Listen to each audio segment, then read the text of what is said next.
টানা অতি বৃষ্টিতে ছাদ বাগানে ফসলের অবস্থা দেখুন। আমরা ভিডিও চিত্রের মাধ্যমে আপনাদেরকে দেখানোর চেষ্টা করছি। সবাইকে সালাম এবং শুভেচ্ছা জানাচ্ছি কৃষিদের পক্ষ থেকে।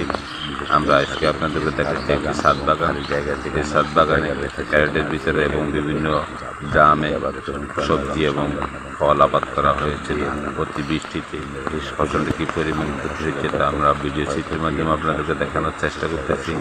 এই সময় পানি অপসারণ ব্যবস্থা বৃষ্টি যদি না কমে অনেক ফসলে নষ্ট হয়ে যাবে, তাই মাঠে ঘাটে অনেক ফসল প্রায় নষ্টের পথে। এই ছাদ বাগান যদি দেখেন বিভিন্ন রকমের শাকসবজি এবং ফলমূল আবাদ করা হয়েছিল।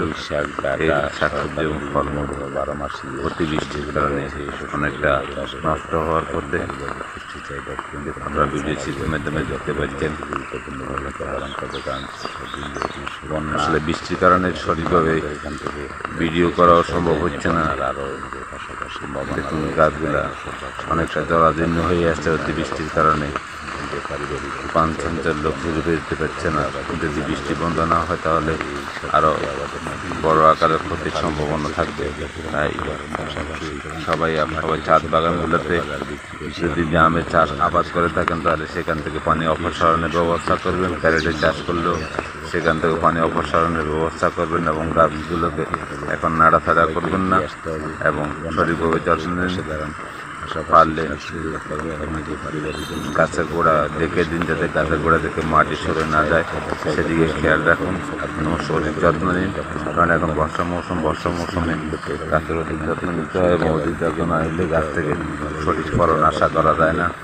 আমরা এই ছাদ বাগানটি দিয়ে আপনাদেরকে দেখানোর চেষ্টা করতেছি।